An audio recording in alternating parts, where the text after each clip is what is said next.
Bonjour encore une fois à tout le monde et je suis très heureux de pouvoir, dans cette période difficile, au nom de la rue et de tous nos collaborateurs, experts, artistes, enfants, de pouvoir vous accueillir dans cette salle et de retrouver un vrai public, enfin. Et ça, c'est de notre rôle d'être dans ce combat de réouvrir les salles de spectacle et de réinventer de nouveaux espaces et dans tous les cas de vivre avec cette contrainte pour permettre à la réflexion, à la pensée d'exister et d'exister encore plus et plus fort.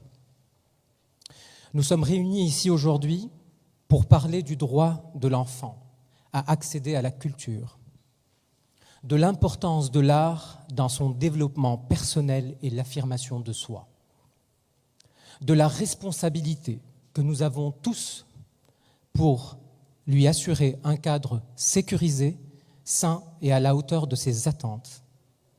Nous sommes réunis pour parler de nos enfants citoyens, de tout ce que nous mettons en place au travers de la pratique artistique pluridisciplinaire pour leur assurer un épanouissement personnel dans l'enceinte de nos établissements scolaires.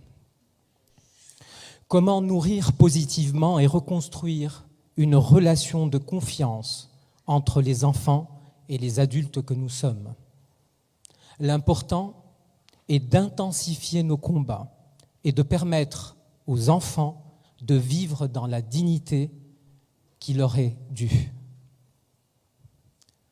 C'est au travers de nombreux ateliers artistiques menés depuis 2012 au sein des écoles primaires publiques et au siège de l'association La Rue à Sourcleblatt que nous avons constaté des tensions et des violences dans les rapports entre enfants, corps enseignants et parents.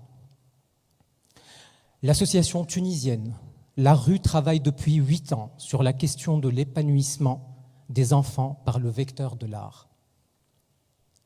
Le programme Art et Éducation, développé de 2012 à 2018, s'est consolidé et enrichi d'une dimension d'accompagnement psychologique à partir de 2018, déconstruire la violence par l'art. Un dispositif d'observation et d'accompagnement des enfants, des parents et des enseignants a été créé avec l'implication d'observatrices et expertes de l'enfance, psychologues et pédopsychiatres. Un projet interventionnel, multidimensionnel, qui vise à déconstruire la violence par l'art dans le milieu scolaire en Tunisie. Ce projet a été mené dans 2 écoles primaires intégratives de la Médina de Tunis durant 3 ans. L'école primaire de Bebsouika et l'école primaire rue El Mar. Cette démarche collective, dynamique et libératrice nous a permis de comprendre l'essence des comportements violents chez l'enfant, d'identifier les facteurs de risque et d'améliorer les facteurs de protection en faveur d'un environnement scolaire meilleur. Cela nous a permis d'analyser l'importance de l'art dans la déconstruction de la violence. L'objectif de La Rue est de faire plaidoyer auprès des institutions et du grand public pour une éducation artistique de qualité à l'école, la considération de l'enfant en tant que personne à part entière avec toute sa complexité psychologique, pour sortir du rapport vertical adulte-enfant et ainsi déconstruire les mécanismes de la violence. Je voudrais remercier la personne qui, à mes côtés, a rencontré tous les spécialistes, parce qu'avant d'écrire le projet, il y a eu de nombreuses conversations de toutes ces personnes présentes ici, et à mes côtés était présente Eyar Berry, qui a largement porté avec moi ce projet pour le départ et l'implantation de ce projet. Je remercie Simhyar Hamadi qui nous a donné tout son temps et son expertise pour pouvoir mener à bien ce projet. Je remercie Emna Qlai, qui s'est largement impliqué et un engagement total auprès des enfants dans les écoles. Je remercie Madame Souhey Yaqoubi, qui est arrivée au bout de ce rapport de synthèse et qui l'a largement porté et l'a défendu jusqu'au bout, chose qui n'était pas du tout évidente avec toutes les contraintes du terrain. Un grand merci, Souhey. Je remercie notre cher docteur Zainab Abbès, qui est en permanence présente à nos côtés, et ça depuis 2012, dans des conversations extrêmement pertinentes et intéressantes, dans un encadrement réel quand l'association La Rue est face à des urgences de violence, de suicide et des enfants en péril. Merci. Je remercie bien sûr Dr Mouaz Shrif, qui nous a réservé un vrai temps avec Eya de conversation pour s'inspirer aussi de toutes ces actions qu'il mène au sein de son association. Et je remercie bien évidemment Dr Ahlem Belhaj, un grand merci de votre présence et d'avoir cru en ce projet et de nous avoir conseillé des spécialistes pertinentes sur ce terrain. Un grand merci à vous tous et je remercie largement l'Union européenne qui soutient ce projet, bien entendu la Fondation Drossos qui est aussi en permanence aux côtés de La Rue dans ses actions et l'Institut français pour les actions et les ateliers artistiques. Un grand merci. À vous la parole, Dr Ahlem Belhaj. C'est avec grand plaisir que je me retrouve aujourd'hui avec vous et que, contente aussi et heureuse de voir ce projet aboutir parce que la situation de la violence, je pense, on aura tout le temps de développer aujourd'hui la situation, mais aussi avec un peu plus d'espoir. Qu'est-ce qui est possible d'être fait? Et là, le projet de l'association ARU sera détaillé donc, au niveau de sa méthodologie et au niveau de ses résultats. Et pour conclure avec les recommandations et les stratégies qu'on pourrait mettre en place pour justement prévenir les violences et peut-être améliorer la situation, pour ne pas dire mettre fin, mais le mot devrait être mettre fin aux violences faites aux enfants. Donc on commencera dans un premier temps avec l'état des lieux, la situation globale de la violence à l'égard des enfants en Tunisie, et c'est avec un grand plaisir donc qui peut en parler le mieux, c'est bien le délégué général à la protection de l'enfance, donc mon ami c'est Meher Ben Hamad. Merci Madame la Présidente. صباح الخير الناس الكل.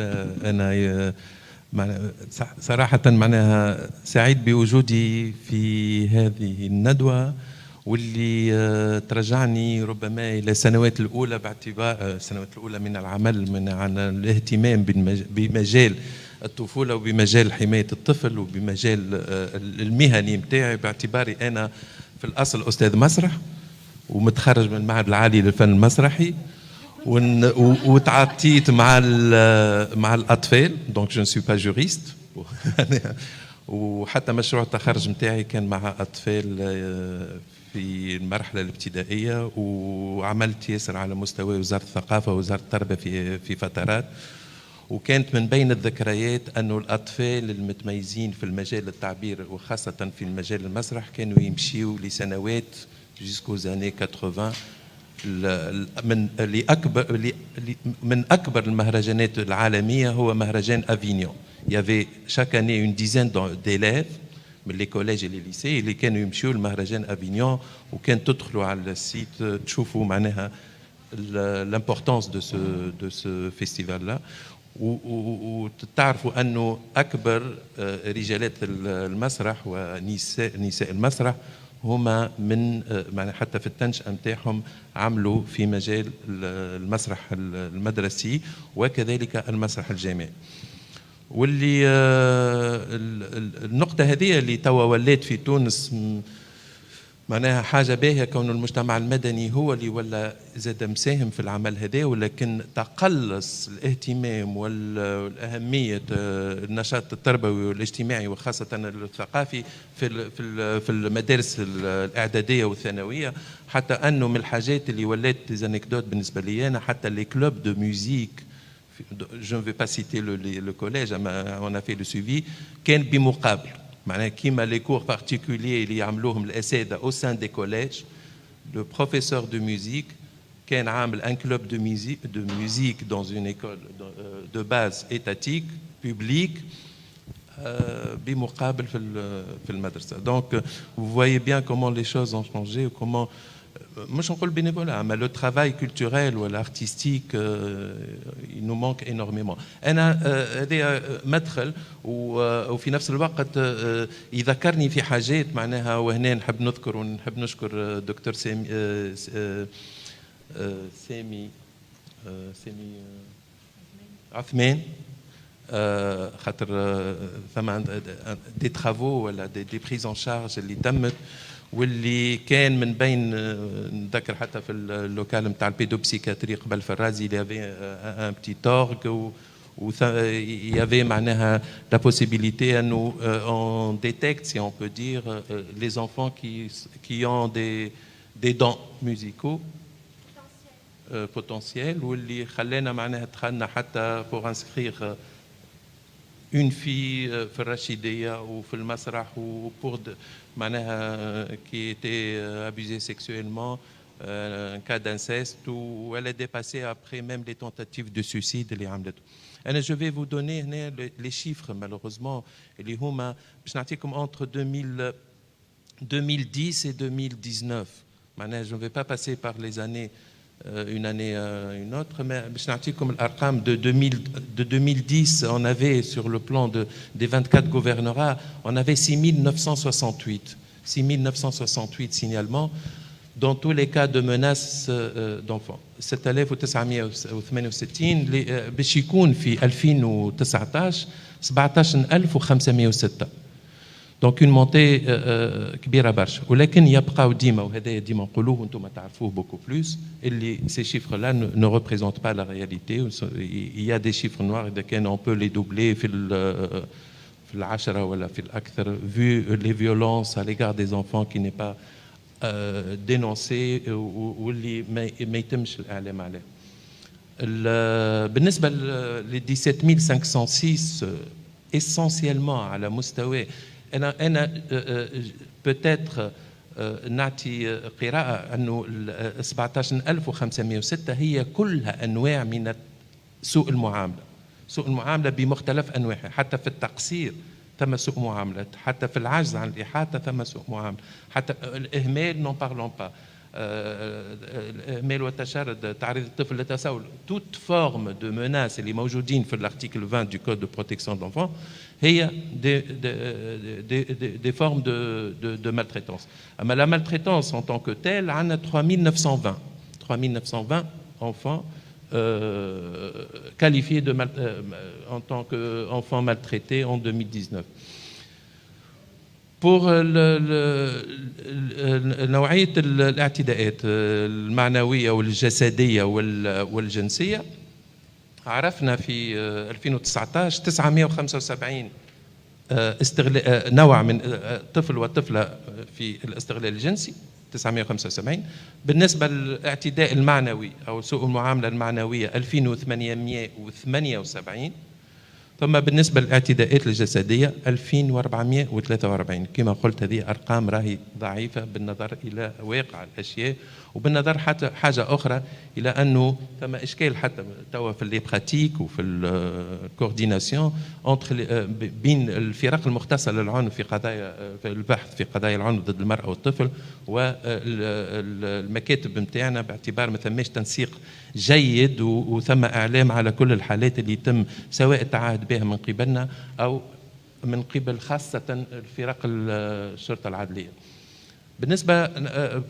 بالنسبة لأشكال العنف الجنسي, نعطيكم لو شيفر نتاع 2010. في 2010 sur le plan des 24 gouvernorats on avait 101 signalements. En 2019 on a eu 1186. Donc ça a doublé par 11, voilà. من 101 إشعار على مستوى 24 ولاية إلى 1186.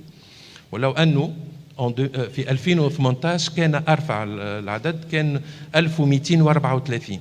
معناها لا مونتي اكثر نسبه في العشر سنوات هذه او ال11 سنه كان في 2018 1234.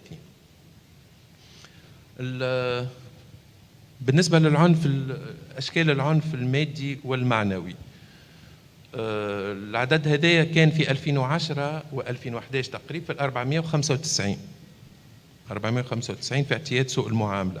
في 2019 3583 فئة الذكور أكثر من فئة الفتيات في تعرضهم لاعتياد سوء المعاملة.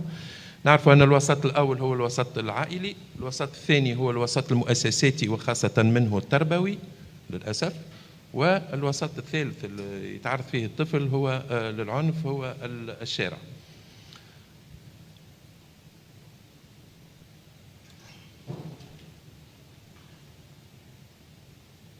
الأكبر إشكال توا نعيشوا فيه في التعاهد بالأطفال هذوما هو في التعاهد المباشر بالوضعيات هذه، لأنه غالبا ما ندخلوا كان في مرحلة لاحقة.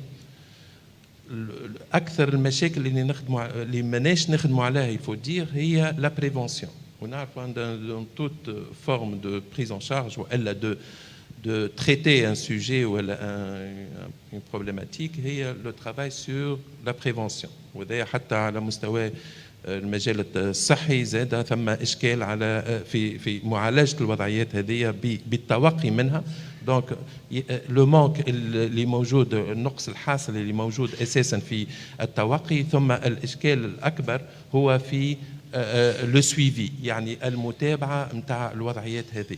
والوضعيات هذه علاش لو سويفي؟ على خاطر ثم نسبة نتاع كوربوراتيزم، معناها on n'a pas l'esprit de coopérer ou de collaborer directement avec les différents partenaires.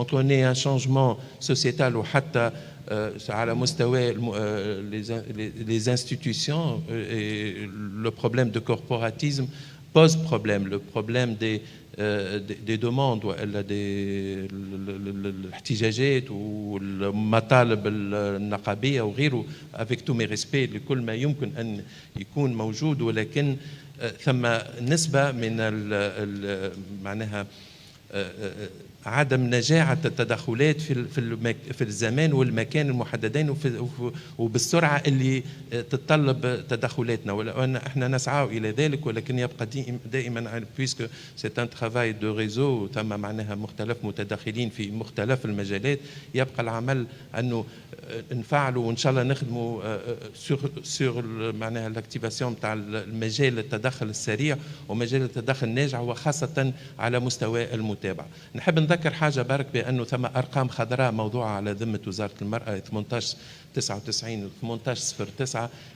خاصة 1899 اللي يخدم 24 ساعة على 24، وإن شاء الله ما نكونش معناها معناها ثم إشكال توا على مستوى توزيع الرقم هذا على مختلف الجهات. يعني ثم تطلب 1899 هذا في الأيام القادمة، كي تحط واحد ينجم يحيلك للمرأة، كي تحط اثنين يحيلك للطفل، وحتى بالنسبة لي بيرسونز اجي معناها لي سينيور. Donc le 1809 c'est pour le suivi et l'accompagnement psychologique à travers les psychologues du ministère اللي يخدم معناها jusqu'à minuit je pense, qui oriente et qui fait l'écoute essentiellement. Le 1899 il peut intervenir auprès des institutions, d'autres institutions et surtout la police ou les délégués à la protection de l'enfance. Donc je vous remercie pour votre attention والمجال للنقاش والمداخلات الأخرى. ولو أني je voulais très bien malheureusement faire une présentation pour ce que je viens de dire. Merci une autre fois.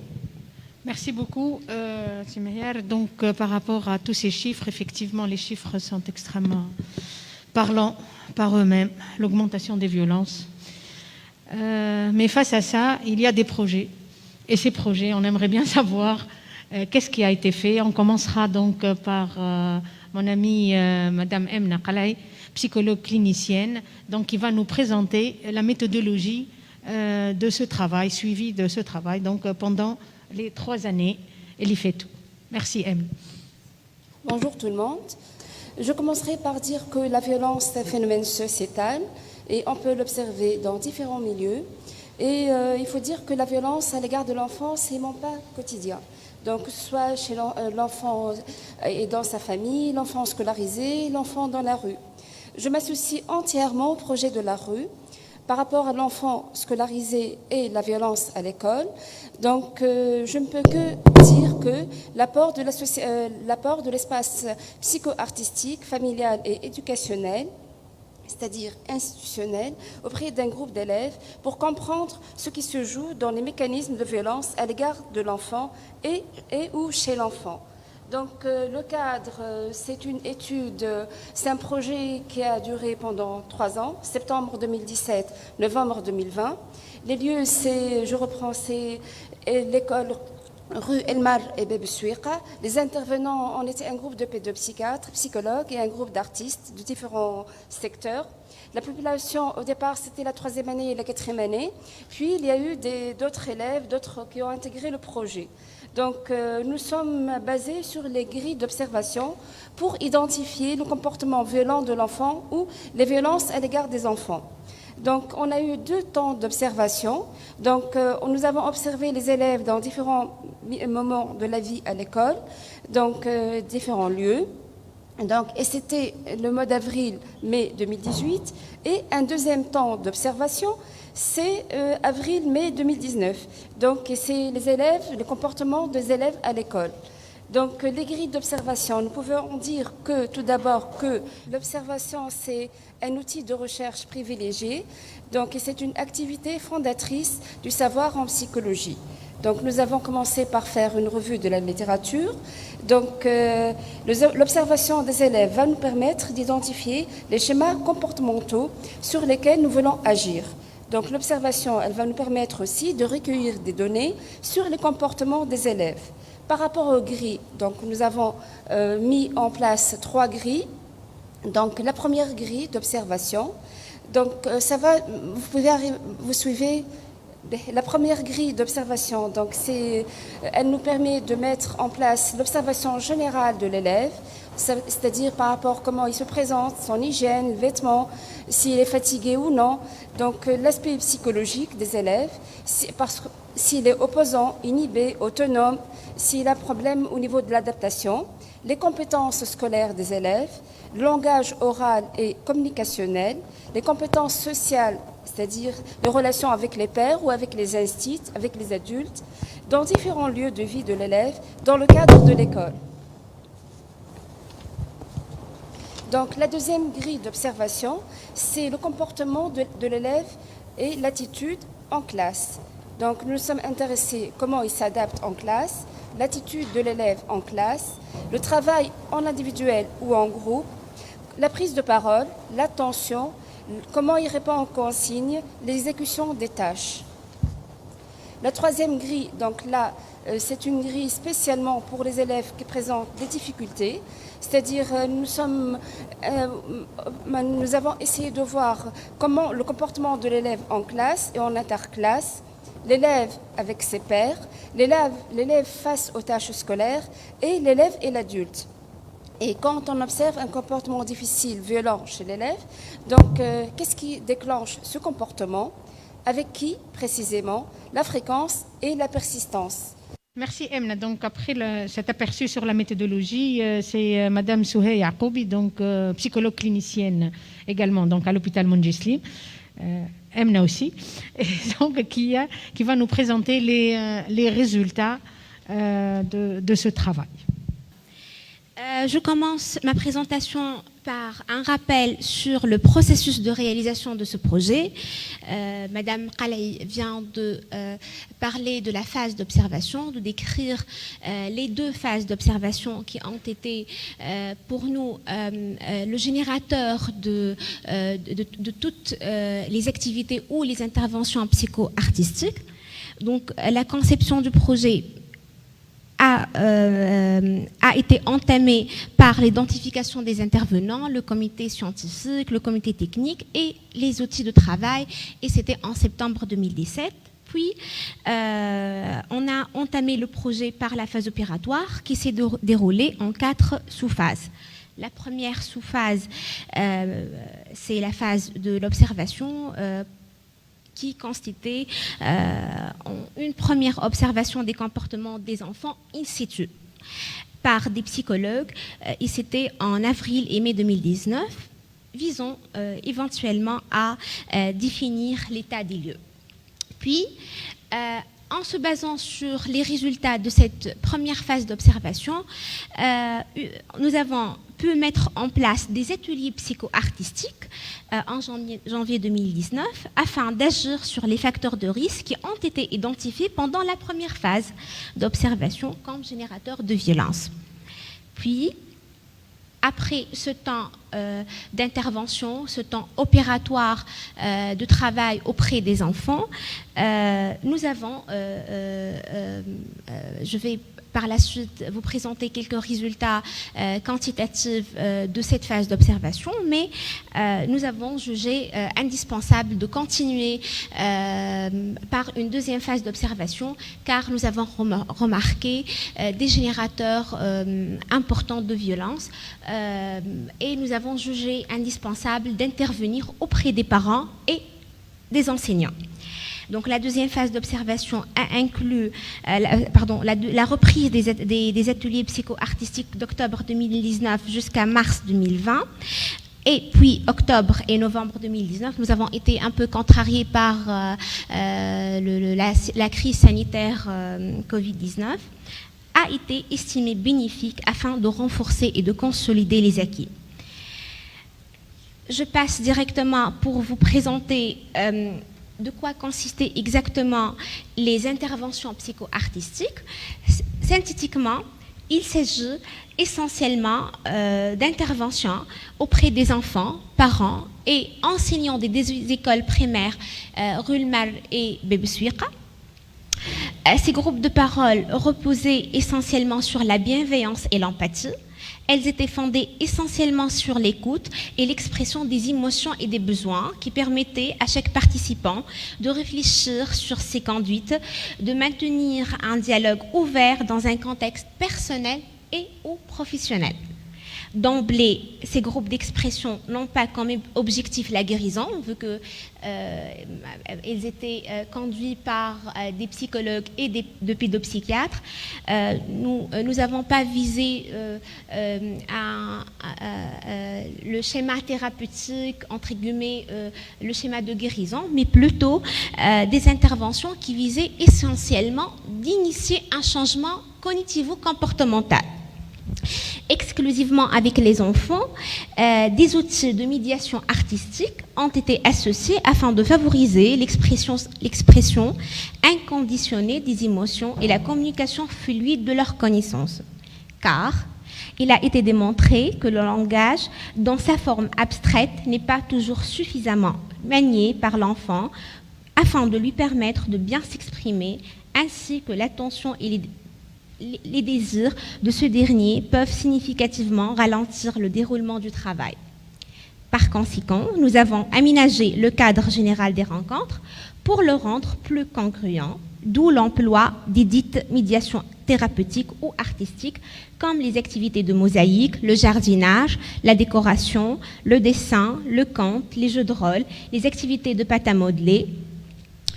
Je rappelle ici que ces activités ont été maintenues au sein des salles artistiques qui ont été aménagées par l'association ARU dans le cadre du projet Qasmi Al-Ahla.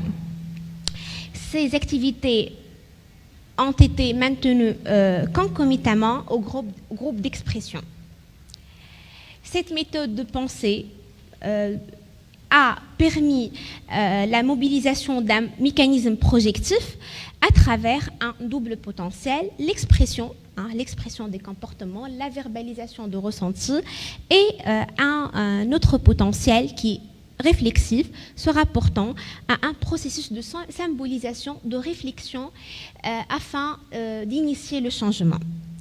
Ça, vous êtes en train de me suivre avec des photos prises prises lors des ateliers psycho-artistiques menés dans ce cadre avec les enfants des deux écoles. Je passe maintenant aux activités qui ont été maintenues auprès des parents des deux écoles. Pour les parents, nous avons conçu notre intervention dans une optique d'expression libre et libératrice, d'éducation, de soutien à la parentalité et de prévention des comportements de violence.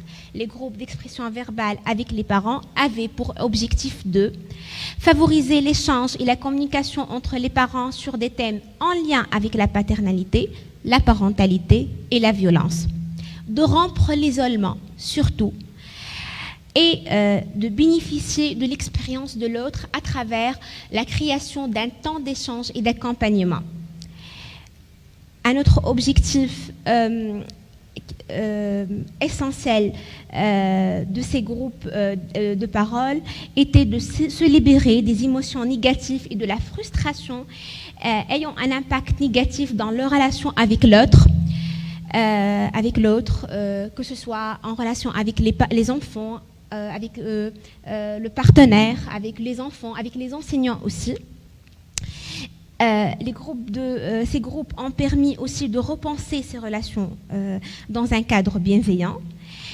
Ils ont permis aux parents de prendre de la distance avec leur vécu, de se positionner par rapport à ce vécu et d'évoquer leurs ressentis sans jugement, sans qu'il y ait des contraintes morales ou des contraintes du jugement moral. J'insiste ici que ces groupes de parole n'avaient pas pour but de traiter une problématique particulière, mais ils ont été conduits, ils ont été initiés dans un cadre où les parents ont été l'acteur principal de ces problématiques d'échange ou des sujets d'échange. L'enjeu était ainsi de créer une dynamique où le parent est actif, participatif et devient plus expert de sa situation. En ce qui concerne les enseignants, ici je cite ma collègue Nahla Jlidi Malouche qui m'a accompagnée lors de la réalisation de ces interventions auprès des enseignants et qui était psychologue, spécialiste en pédagogie et inspectrice des écoles primaires. L'analyse des pratiques, donc ces groupes ont été essentiellement initiés pour pousser ou permettre aux enseignants de faire une analyse des pratiques professionnelles et de réfléchir sur leurs ressentis. Cette méthode a été instaurée à l'instar de la méthode des groupes Balint qui serait fortement recommandée en milieu pédagogique pour assurer un environnement scolaire bienveillant et adéquat à l'apprentissage. Cette méthode est à la fois orale et groupale. Ne poursuit donc pas la recherche de consensus.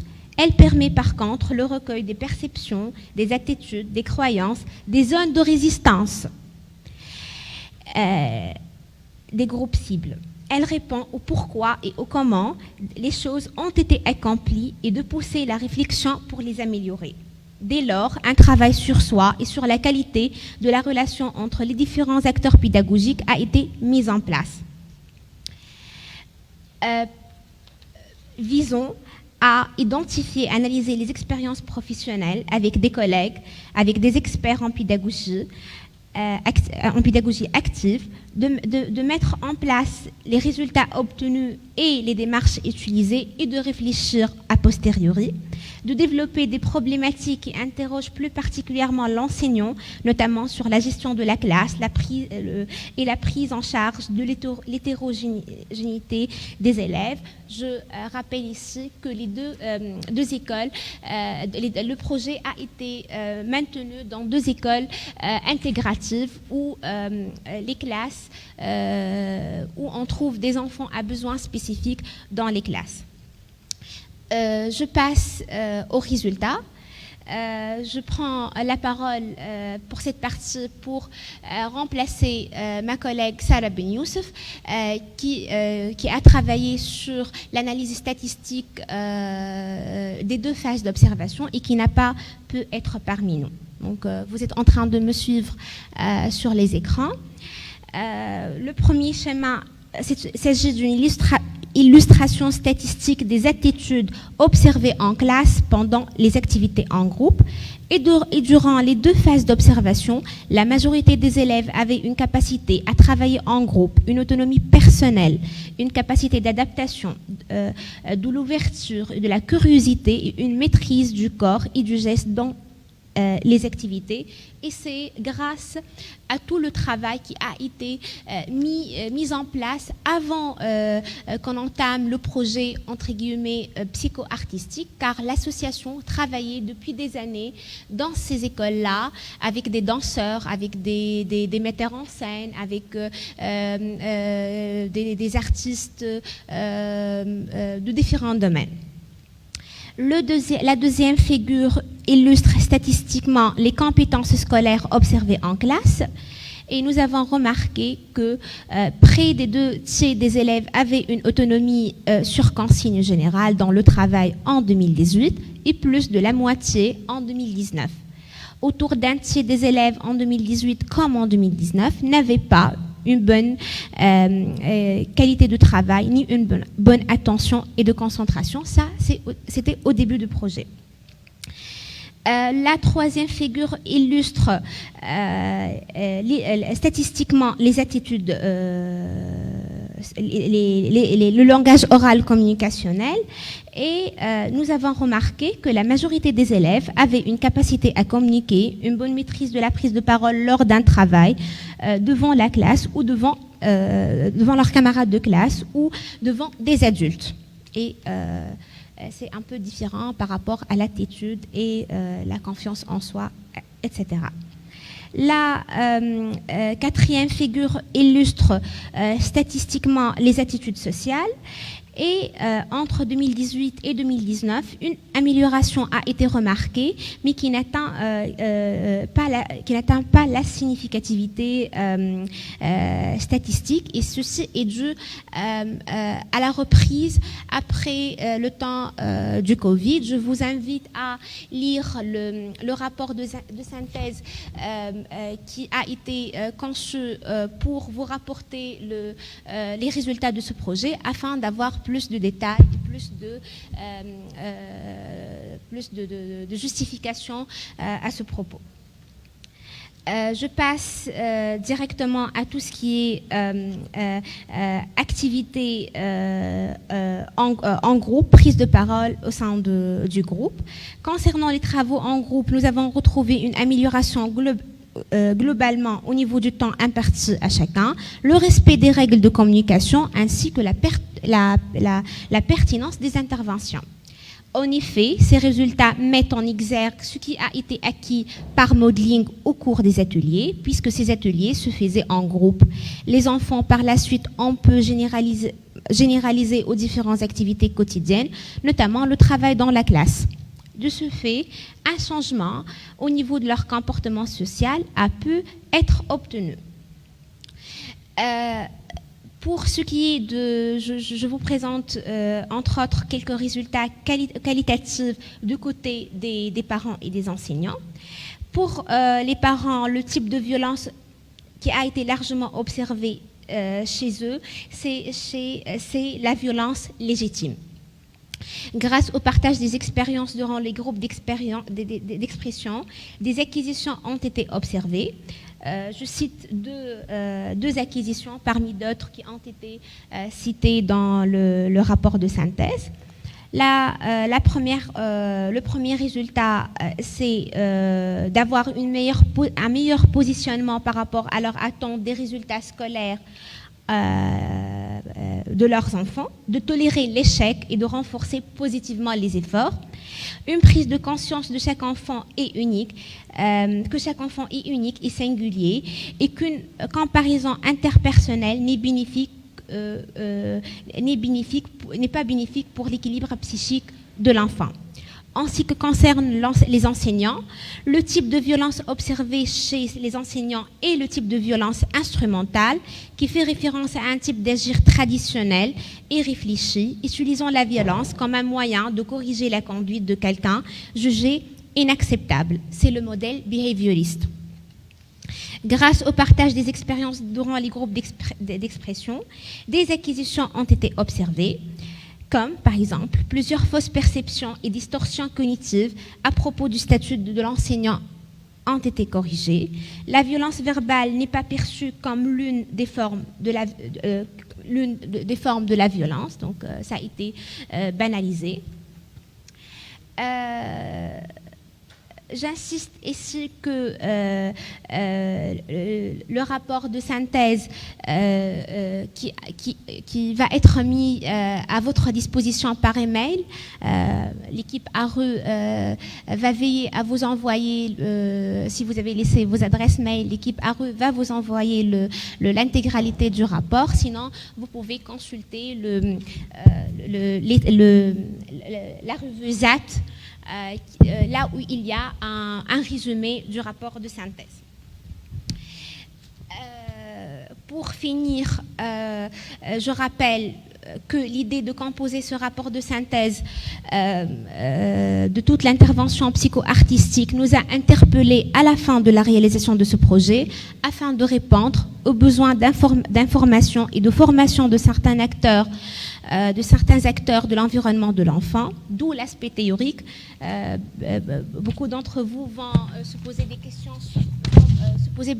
questions sur la partie théorique. Donc, c'est pour cette raison que cette partie a été mise dans le rapport. La rédaction du contenu du rapport a été effectuée sur la base des données rapportées par toutes les interventions. Et je cite, permettez-moi, Dr Belhaj, de citer les collègues Mariam Skhiri qui est psychologue, Nada Birbesh qui est aussi psychologue clinicienne, Nahla Slidi Malouche qui est pédagogue et inspectrice des écoles primaires, Rihab Mestiri psychologue, Mariam Boudeli médecin pédopsychiatre, Asma Chemar psychologue clinicienne, Nedia Hlili psychologue clinicienne, Imen Kital psychologue clinicienne, Ines Ben Selem psychologue, Monia Ben Hassan Ben Hamida psychologue, Sausen Fridi psychologue, Mariam Gharbi, Emen Imziou qui sont aussi des psychologues cliniciennes, et Sarah Ben Youssef, qui est résidente en médecine préventive et communautaire. Je vous remercie pour votre attention. Merci beaucoup, Souhait. Donc, après les résultats, donc on aura le temps de revenir à la discussion. Hein. C'est écrit dans le programme, c'est ce qu'on a prévu. Donc, au terme de toutes ces interventions, il y aura du temps pour la discussion, et c'est pour ça que j'invite mes collègues donc à respecter le temps pour laisser plus de temps à la discussion, mais parce que la matière est très dense, effectivement, il y a beaucoup de choses à dire, c'est un projet de 3 ans, et donc c'est difficile de les présenter plus rapidement que ça, et je sais que Souhait a fait beaucoup d'efforts. Très bien, je donne la parole donc à mon ami le professeur agrégé en pédopsychiatrie, Dr Zainab Abbès, pour nous parler donc des potentiels et recommandations. C'est ça l'intitulé de ta communication. Allez, à toi la parole, tu as 7 minutes. Merci. Donc, je dirais que l'art joue un rôle fondamental dans le développement de l'enfant, comme vient de le dire Sofiane tout à l'heure, puisque ces activités artistiques vont assurer plusieurs fonctions au niveau du développement de l'enfant. Pratiquer une activité artistique va lui permettre, dès son plus jeune âge, de développer ses compétences en matière d'apprentissage, de perception, de motricité et d'interaction sociale. Cette activité peut constituer un excellent moyen d'expression où les enfants révéleront leurs pensées, leurs émotions ainsi que leurs intérêts. Et elle joue aussi le rôle de médiateur entre l'enfant et son environnement. Et c'est là tout le cœur de ce projet, lui permettant ainsi d'échanger avec ce monde extérieur tout en lui permettant d'occuper une place dans celui-ci. Développer et encourager les activités artistiques au cours de l'enfance, pour ma part, semble être une nécessité pour le bien-être de l'enfant. Et là, je reviendrai sur, tout à l'heure, Sofiane a parlé de nos rencontres, et je reviendrai sur la rencontre que j'ai eue avec l'association ARRU en 2017. Et là, je remercie Fatma Charfi de m'avoir appelé. Parce qu'en 2017, l'association ARRU, dans le cadre de la préparation de Dream City, et vous pouvez trouver le manuel, ils avaient conçu un des parcours création, c'était les super-héros. Et les super-héros, c'était des adolescents et des enfants qui avaient des problématiques différentes, mais qui étaient toutes très imprégnées de violence. C'était une violence contre soi ou contre autrui. Et ces jeunes super-héros, encadrés par Madame Laila Souleymane et Monsieur Ruud Gillens, ont raconté leur histoire de survie. Ils ont exposé leurs stratégies et les mécanismes qu'ils ont développés pour faire face à tous les problèmes auxquels ils sont confrontés dans leur quotidien. Et c'est parti d'expériences réelles, de vécu de ces enfants. Et cette expérience a été une réussite pour tous ces jeunes qui se sont exprimés, qui ont affirmé leur présence et qui ont surtout appris, puisqu'après, il y a eu d'autres ateliers où ils ont continué à bénéficier d'activités artistiques. Et dans ce groupe de super-héros, il y avait une adolescente, une superbe adolescente qui a été très très bien encadrée dans l'association ARRU, qui a bénéficié d'une résidence artistique à l'association. Et cette adolescente a écrit, édité un recueil, vous pouvez aussi trouver tout ça, qui a été présenté devant un public. Et cette jeune a vécu une métamorphose extraordinaire à travers ces expériences. Oui, l'art est salvateur et l'art nous sauvera. Et je rejoins ton combat, Sofiane, pour maintenir les activités artistiques. Quand nous nous penchons sur les résultats de cette étude qui vient d'être présentée, qui a été menée sur 3 ans, nous retrouvons que tous ces enfants ont évolué au niveau de leur relation à l'autre. En effet, ces enfants ont de meilleures relations avec leurs camarades en général et avec l'institution. Au cours de tâches collectives, ils arrivaient à mieux suivre les consignes, à respecter le temps imparti, le temps qui leur était imparti, et ils arrivaient justement à respecter l'autre, avoir de la compassion pour l'autre, être en harmonie avec l'autre, être en harmonie avec leur institution. Et ils ont appris à écouter, parce que écouter doit s'apprendre. Et au départ, ils étaient impulsifs et parlaient tous en même temps. Et toutes ces valeurs sont autant de valeurs de la non-violence. Cette non-violence qui est aussi répondre aux besoins de chacun de nous. Et si on se penche un peu plus sur ce projet-là, ce projet a répondu aux besoins que Maslow décrit. Nos besoins. À côté de nos besoins physiologiques, nous avons un besoin de sécurité. Et ces enfants ont trouvé la sécurité dans le cadre qui a été imposé, puisque vous retrouverez dans le rapport toutes les limites que Souhé et les filles et Emna et tout le monde avaient mises dès le départ. Il y avait une charte une charte signée par les enfants. Je respecte l'autre, je prends le temps de parole qui m'est imparti, je n'agresse pas donc ça a offert un cadre de sécurité. Ensuite, les besoins sociaux, amour, amitié, appartenance, ont été satisfaits à plus d'un titre dans ce projet. Et dans cette expérience de partage entre camarades, entre intervenants et élèves, même les intervenantes ont eu droit à des cadeaux de la part des élèves comme témoins de leur amour. Le besoin d'estime, la confiance en soi et le respect des autres a aussi été assouvi, puisque ces composantes ont été développées et travaillées au cours de ces ateliers artistiques. Et vous avez au niveau du rapport tous les dessins et toutes les créations de ces enfants. Et enfin... Oui, mais certaines... C'est pas possible de mettre tout un travail de 3 ans. Enfin, tout ceci aboutit à l'ultime besoin qui est celui de l'accomplissement personnel. Et c'est ce qui a été au final observé chez ces enfants dans ces 2 écoles. Ces enfants ont pu être créatifs. Ils ont évolué au niveau de leurs acquis et au niveau surtout de leur connaissance de soi. Donc, pour pouvoir généraliser cette expérience et faire en sorte de maintenir ces acquis, il fallait aussi agir sur l'environnement dans lequel évolue cet enfant. D'où les focus group avec les parents et les enseignants. Focus group qui vous ont été présentés par Sohé, instructifs à plus d'un titre puisqu'ils ont retrouvé des mères épuisées, des pères absents et des enseignants épuisés. Donc, au regard de tout ça, ceci nous amène à considérer la déconstruction de la violence dans un contexte plus large, avec des actions à plusieurs niveaux. Je vais les citer et je pense que ces recommandations seront bien plus détaillées par Dr Mouaz Cherif et Dr Ahlem Belhaj. Donc, il faut agir au niveau de l'institution, améliorer les conditions au milieu scolaire, les installations. D'où l'intérêt que le projet Change ta classe soit généralisé. Et je sais qu'actuellement, il y a de plus en plus d'écoles où il y a justement ce projet-là et qu'il y ait ce cadre, cette classe où les enfants participent à sa modification qui leur permet justement d'évoluer et de voir qu'ils ont fait des choses. Programmer, mettre en place des programmes et des activités pédagogiques qui sensibilisent à la question de la violence. Former l'équipe scolaire, et là, on a beaucoup discuté au départ, comment travailler avec les enseignants concernant les valeurs et les croyances, les former à une discipline positive, à la gestion de la classe. Et au départ, on était parti sur des sentinelles. On a essayé de rechercher des enseignants qui accrochaient et qui pouvaient servir de sentinelles pour les autres enseignants. Et je pense qu'au final, c'était ça, parce que venir à l'école et dire on va changer des choses, c'était pas possible.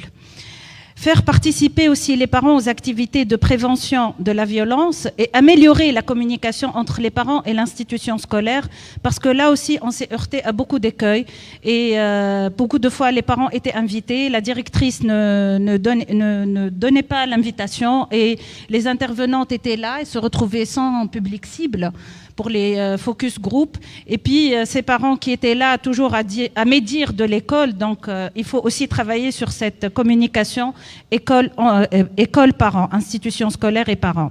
Faire participer la communauté aux activités de prévention de la violence, et c'est tout ce projet-là, donc l'association ARU, et je sais qu'il y a beaucoup d'autres associations, puisqu'il y a eu d'autres séminaires, il y a eu des conférences et des séminaires où il y avait eu des associations qui ont participé et qui avaient adhéré à ce projet. Développer les compétences psychosociales des enfants à travers des activités artistiques avec pour objectif le développement des compétences, les sensibiliser au comportement sain. Établir des partenariats avec les artistes puisqu'ils ont été d'un grand apport et on voit votre apport en tant qu'artiste. Donc il faut qu'il y ait un partenariat, je pense, avec le ministère de l'Éducation, le ministère des Affaires culturelles. Et Monsieur Mehiar Hamadi, vous êtes... je ne savais pas que vous étiez prof de théâtre au départ. Donc, et ça vous rend encore plus sensible à la cause de l'enfant. Généraliser cette expérience aux différentes institutions. Et je sais que la rue a lancé des appels à candidature. Donc, je pense que c'est ça, il faut généraliser, il faut maintenir l'art. Et je conclurai par cette citation de Fernando Botero, peintre et sculpteur colombien, qui dit « Lorsque l'art entre dans une maison, la violence en sort. Et si on considère l'école comme une deuxième maison de l'enfant, il faut vraiment faire intervenir l'art. » C'est vrai que les enfants font du dessin, font de la musique, mais là, je vois, par exemple, je pars d'une expérience personnelle. Ma fille au collège, ils n'ont pas, par exemple, d'activité sportive parce que le terrain n'est pas disponible. Il y a d'autres classes qui feront l'activité sportive, mais qui ne feront pas le théâtre ou la musique. Donc là, il est temps qu'on tire un peu la sonnette d'alarme et qu'on mette un peu plus en place ces activités artistiques. Et je vous remercie. On reviendra à tout ce qui vient d'être dit. Donc, je passe la parole donc, à mon ami le docteur Mouaz Cherif, donc président de l'association Les Droits de l'Enfant. La défense des droits de l'enfant, et qui va nous parler justement des recommandations, des stratégies de prévention et lutte contre la violence à l'égard des enfants. Avant de passer aux recommandations, je repasse à un contexte général, parce que quand on parle de violence, il faut la remettre dans son contexte social et politique dans notre pays. Quand on a une pauvreté qui touche 21% des enfants comparé aux 15% de la population générale, on comprend que c'est les enfants qui sont le plus en souffrance au sein de notre population, beaucoup plus que les adultes. Et l'impact, malheureusement, de Covid a été encore plus dévastateur parce qu'aujourd'hui, on a un enfant sur 4 qui vit en dessous du seuil de pauvreté. Et ça, c'est la porte ouverte à toutes les violences. Quand on voit aussi la souffrance qui résulte de cet état d'instabilité et de marginalisation des enfants qui, depuis la Révolution jusqu'au jour d'aujourd'hui, ne sont pas considérées comme étant une priorité ou un axe sur lequel on doit travailler. 24% des enfants sont victimes d'anxiété et 20% souffrent de dépression. La violence domestique atteint 20%, mais ça c'est un chiffre que je vous précise, c'est une 20% qui est rapporté à une violence envers les femmes. Ça veut dire que c'est la banalisation de la violence selon le genre qui touche ce pourcentage d'enfants, parce que la violence générale par rapport aux enfants, elle touche 83,6% des enfants. La spécificité de cette violence qui banalise la violence envers les femmes et qui recrée le même schéma au sein de la société, malgré tout l'environnement qui est favorable pour la protection des enfants et la protection des femmes contre les violences. La prochaine, s'il vous plaît. Et avant de passer, c'est la réapparition d'un phénomène extrêmement grave qui est le mariage précoce des enfants, où on a l'année dernière 1,5% de mariage chez des petites filles de moins de 15 ans. Ça, c'est un indicateur extrêmement important qu'il faut toujours garder en tête, et c'est le summum de la violence qui puisse être exercée par la famille et par la société sur les enfants. L'éducation violente est quelque chose de courant dans le comportement de notre famille, et le signalement pour la violence a atteint 83,10%, comme je vous le voulais et je vous le disais. Et la majorité de cette violence s'exerce malheureusement dans un environnement qui devrait être favorable à l'enfant, mais qui ne l'est pas aujourd'hui, puisqu'elle s'exerce au sein de la famille. La prochaine, s'il vous plaît. Je reviens au problème de genre. Pourquoi ? Parce que c'est l'idée que nous a amené Sofiane et par la suite toute l'équipe de la rue, elle est basée sur l'absence de considération de genre. L'art, à travers toutes ces expressions, la danse, le cinéma, l'activité théâtrale, le dessin et toute autre activité, a banni toutes les barrières du genre. Et ça a été un excellent billet pour lutter contre toute cette violence et toute cette considération. C'est quelque chose que je n'ai pas assez entendu dans les rapports qui a été présenté, mais c'est quelque chose de fondamental qu'il faut dire, que ce n'a même pas été une stratégie, cela coulait de source. C'était quelque chose de naturel qui a été introduit de façon naturelle, même si ce n'était pas un axe déterminé. Je constate à travers toutes les activités que cette notion de barrière d'approche genre a été banni de toutes les activités, et ça a été extrêmement positif comme façon d'aborder la lutte contre les problèmes genre. Il faut signaler que la Tunisie a reculé dans le problème de genre, puisqu'elle est actuellement à la 73e position selon une évaluation faite par le PNUD, alors qu'en 2012, elle était en 46e position. C'est vous dire que malgré l'avancée dans les cadres législatifs pendant ces 10 années successives, sur le plan réel, vécu, sociétal et humain, nous avons reculé au niveau de toutes les considérations. La violence basée sur le genre est devenue extrêmement importante, et son summum, c'est la violence sexuelle. Et on voit dans les statistiques que sur les chiffres qu'a donné Semihar Hamadi, 295 garçons pour 680 filles victimes d'agressions sexuelles. Ce qui me touche le plus, c'est la tolérance de cette violence, et surtout de la violence selon le genre qui est dominante dans le milieu rural par rapport au milieu urbain. Et il a été individualisé des régions dans lesquelles la tolérance pour la violence envers les femmes et envers les petites filles était extrême. C'est dans les régions du nord, la région du centre et la région du sud-est. Donc il faut tenir compte de cette répartition géographique pour pouvoir agir et choisir les endroits d'intervention pour être le plus proche de la problématique du terrain. La prochaine, s'il vous plaît. Déconstruire la violence par l'art. Oui, c'est une nouvelle approche qui doit être intégrée dans toutes les stratégies et dans toutes les politiques.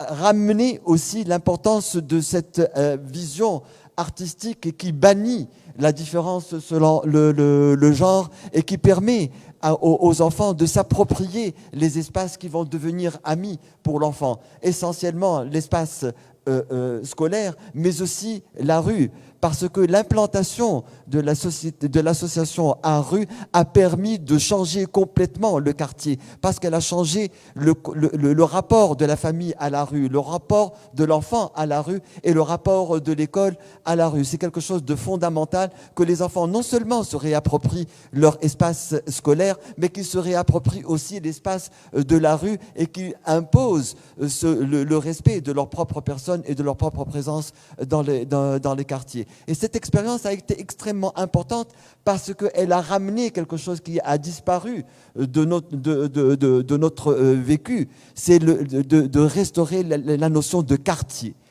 qui sécurise et qui accompagne l'enfant et qui lui permet de vivre dans un environnement favorable pour son développement et pour son agrément. Je vais vous inviter par la suite à bénéficier de deux importantes institutions de votre expérience, et qui sont d'abord l'institution éducative, puisque nous faisons partie désormais du projet de réforme de l'éducation, et il est extrêmement important que dans ce projet de réforme, l'art puisse enfin trouver sa place, et grâce à ce que vous avez démontré comme efficacité et intervention, et la possibilité de travailler en parallèle avec le cadre médical, de ne pas être en opposition, parce que le mieux-être sera un mieux-être pour les enseignants, pour le cadre administratif et pour les enfants, et même aussi pour les familles. Et le deuxième, je suis président du comité technique d'un projet qui va être national, celui de la parentalité positive. Et il est extrêmement important de faire part de votre expérience au sein de ce comité technique pour montrer combien on peut, à travers des activités artistiques, amener une meilleure empathie envers l'enfant et une meilleure communication entre parents et enfants. Et je recommanderais, même au-delà de ça, de faire participer les parents eux-mêmes à des activités artistiques et à s'intéresser aussi à l'art à travers l'hameçon qu'on tend vers leurs propres enfants. Parce que ce n'est qu'en regroupant la famille autour d'une même philosophie, d'une même vision, que l'on pourra enfin dire qu'on est en train de déconstruire la violence. Je n'ai jamais pensé que les parents étaient violents par essence envers leur enfant. Ce n'est pas une violence par choix, mais c'est une violence qui est subie et qui est mal vécue et qui traduit le stress et l'état d'abandon et l'impuissance dans lequel se trouve la famille dans la gestion de leur enfant. Dans ce programme de parentalité positive, on essaye d'apporter un certain degré d'éducation parentale et une certaine modification du rapport parent-enfant. Mon intime conviction, c'est qu'une famille ne peut se porter bien que lorsque la femme se porte bien en tant que femme, l'homme se porte bien en tant qu'homme, et que tous les deux seront bien comme parents. Et à ce moment-là, on pourra réellement voir des enfants s'épanouir dans un environnement qui leur donne de l'empathie et qui leur permette aussi de vivre leur enfance épanouie comme des enfants. Merci. Moi, je voulais vous inviter au fait à faire référence à un instrument international qui date de quelques années, mais qui n'est pas encore utilisé en Tunisie. Cet instrument, donc, c'est un instrument qui trace cette stratégie pour la prévention de la violence faite aux enfants. Partons de tout ça, parce que le constat, là, il est universel, il est international. La violence faite aux enfants est un phénomène universel. Mais dans certains pays, il y a des stratégies de lutte, il y a des stratégies de prévention, il y a des actions menées, il y a des lois, et dans d'autres, il y a moins. Chez nous, c'est la grande crise actuellement. Hein. Et donc, tout ce qui a été présenté en matière de chiffres, en matière de situation, est très alarmant. Et j'ai voulu présenter cet outil pour dire on peut s'inspirer de ce qui existe, des recommandations internationales. Peut-être chacun, là où il est, peut s'inscrire dans une partie de ces recommandations, mais évidemment, l'État tunisien doit adopter une stratégie claire de prévention et pas seulement d'accompagnement des enfants victimes. Pour le moment, l'accompagnement des enfants victimes se fait, mais avec beaucoup de difficultés de coordination en particulier. mais la prévention, c'est là où il y a le plus de travail, et c'est là où il y a eu l'intervention de l'association La Rue. Vraiment, merci pour ce travail, parce que c'est là où on fait le moins de travail. Donc, l'outil s'appelle Inspire, c'est un document fait par l'OMS, par l'UNICEF, par plusieurs agences onusiennes, et qui parle donc de cette stratégie de la prévention. La première stratégie, c'est la mise en œuvre et application des lois. Et donc, lois qui interdisent les châtiments violents sur les enfants par les parents, les enseignants ou d'autres personnes. Lois qui faisant des sévices sexuels et de l'exploitation des enfants des infractions. Lois qui évitent la consommation abusive d'alcool. Lois qui limitent l'accès des jeunes aux armes à feu et tout ça. En matière de loi, nous, on a Moaz et Emna, on fait partie d'un groupe, on a travaillé sur le rapport de la Tunisie par rapport à l'état des lieux de la prévention en Tunisie, et qui a englobé plusieurs ministères et plusieurs... et donc le rapport tunisien existe maintenant dans le rapport mondial. Je vais vous donner d'ailleurs les liens pour justement savoir où est-ce que nous en sommes par rapport à cette stratégie-là. Et donc là, le premier volet de la prévention, ça va. La Tunisie, elle est bien dotée. Il y a pas mal de lois. Et les différents intervenants ont jugé que l'application, que à ce niveau-là, on était bien lotis et bien. Donc il y a des choses à faire. Hein. Moi, ça ne veut pas dire qu'il n'y a pas encore des choses à faire. Il y a plein de choses à faire. L'enfant victime a encore une loi à apparaître et qui ne se fait pas encore. Mais il y a d'autres secteurs. Les normes et les valeurs. C'est le deuxième axe d'intervention. Évolution de l'application des normes sociales et relatives au genre, restrictives et nocives, programme de mobilisation communautaire, intervention des témoins. Et là, je pense qu'au niveau des normes et des valeurs, il y a énormément de choses à faire, parce qu'on a les lois, mais après, pour les traduire en de la mise en œuvre, et puis au niveau de nos idées, de notre manière d'être, de notre manière de fonctionner, au niveau de comment réfléchir les choses, et ça c'est et c'est là il y a par exemple la question de l'égalité de genre et le respect de l'autre. Il y a plein de choses à ce niveau-là. La sûreté des environnements, réduction de la violence en ciblant les zones sensibles. Les stades, certains quartiers populaires où il y a les prisons, je ne sais pas, les prisons pour l'enfant, donc c'est les maisons les correctionnels, voilà. Donc, interruption de la propagation de la violence, amélioration de l'urbanisation. Et là, il y a une grande action aussi au niveau de l'environnement et de l'urbanisation. Donc, comment concevoir. Je me rappelle d'une étude française qui date de longtemps. Mon maître Sihlaim, il disait souvent, il parlait souvent de ça. Ils ont fait des corrélations entre la violence des jeunes, des adolescents et les conditions de vie. Et ils ont trouvé la seule corrélation, c'est habiter au-delà du 5e étage. Ça laisse à réfléchir, mais c'est juste pour dire que les corrélations entre l'urbanisation et les comportements n'est pas complètement exclu. Le quatrième domaine d'intervention, c'est l'appui aux parents et aux personnes ayant la charge des enfants. Et là, c'est un volet très très important qu'il ne faut jamais oublier, parce que comme vient de le dire Moaz, les parents ne sont pas violents parce qu'ils veulent être violents. D'ailleurs, une question en fait au niveau de la mix 6 et la mix 4, est-ce que vous pensez que les châtiments améliore le comportement de l'enfant? Est-ce que vous pensez que les châtiments corporels et que la violence peut améliorer elle a des résultats positifs? Et une grande majorité de parents qui exercent des châtiments corporels et qui sont dans la violence ne pensent pas que c'est efficace. Mais c'est leur seule modalité disponible. Donc, et il y a plein de choses à faire à ce niveau-là, au niveau de l'éducation positive et surtout au niveau de la parentalité positive d'une manière générale, mais au niveau de comment c'est possible de travailler avec, éduquer un enfant positivement sans avoir recours à la violence. Et donc, mais il y a les programmes de visite à domicile. Il y a la création de groupes dans les communautés.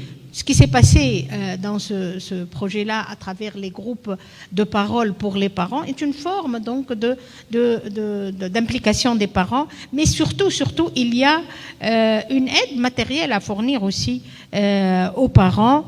Et c'est là, j'arrive au 5e point, donc au niveau de cette stratégie, c'est les revenus et renforcement économique. On ne peut pas demander aux gens, parce que c'est très fréquemment corrélé à la pauvreté, à la promiscuité, au chômage. Ça ne veut pas dire que la violence n'existe que dans ces milieux, mais elle est plus fréquente. Et il y a moins de ressources. Il y a moins de ressources pour la combattre, parce que la violence, on en a vu partout, hein, dans tous les milieux. Dans tous les milieux qu'on n'imagine pas du tout. Des enfants qui subissent des châtiments corporels et des violences gravissimes. Et je ne parlerai pas de la violence sexuelle, là alors elle est encore plus... Donc c'est dans tous les milieux, mais quand même, la pauvreté et le manque de ressources fait qu'il y a moins de ressources pour pouvoir, et moins de possibilités pour pouvoir lutter contre. Donc, et en Tunisie, l'activité artistique, elle est corrélée à l'argent malheureusement. On peut se permettre des activités artistiques et des activités sportives quand on a de l'argent pour pouvoir inscrire les enfants dans des cours, dans des clubs et parce que l'école publique n'offre plus ça et parce que les clubs parce que les différents ministères n'offrent plus cette possibilité aux enfants. Et donc le renforcement économique est quelque chose de très important. Services de lutte et d'appui. Conseil et approche thérapeutique, reconnaissance des cas et intervention, programme de traitement à destination des délinquants juvéniles, l'intervention en matière de placement des enfants qui implique donc les services de protection sociale. Là, on est plus dans l'intervention, dans la prévention tertiaire, c'est quand il y a déjà, secondaire et tertiaire, quand il y a déjà une violence et comment on peut limiter l'impact de cette violence et surtout comment limiter la durée et l'aggravation. Et puis le dernier axe, c'est l'éducation et savoir-faire pratique. Et là, l'augmentation du taux de scolarisation dans les écoles maternelles, primaires et secondaires. Quand on a les 100 000 enfants qui quittent l'école prématurément, on se pose la question. Et quand on voit le taux des enfants qui bénéficient de l'école maternelle, donc là aussi, c'était une autre instauration d'un environnement scolaire sûr et favorable, alors qu'on sait que l'école est un lieu de violence. Amélioration des connaissances des enfants concernant les sévices sexuels et la façon de s'en protéger. L'éducation sexuelle, c'est un projet, mais qui avance très très lentement. Formation aux compétences pratiques et sociales. Programme de prévention de la violence exercé par le partenaire intime chez les adolescents. Voilà, ça c'était cette recommandation, cet axe de travail qui sont recommandés par différentes instances onusiennes, et il faudrait qu'en Tunisie, là c'est un plaidoyer donc justement pour dire on a besoin d'une stratégie nationale de prévention de la violence où ce genre d'action, donc là l'action de l'association ARU, elle se retrouve dans plusieurs axes, au moins 3 axes que je viens de citer. Voilà, je voulais juste vous faire partager avec vous cet outil et pour dire que quand on a fait le rapport de la Tunisie, que vous pouvez trouver d'ailleurs sur Internet, la situation est inquiétante en matière de prévention. Il y a très peu de programmes, très peu de programmes. Et je ne sais pas si tu te rappelles, quand on invitait les ministères disaient mais nous non, on a des programmes, mais finalement tous ces programmes, la grande majorité de ces programmes n'étaient pas des programmes spécifiques et adaptés à la prévention de la violence. C'était d'autres programmes qui n'étaient pas spécifiques à la violence faite aux enfants. Et donc par exemple qui n'ont pas été acceptés comme tels dans le rapport mondial.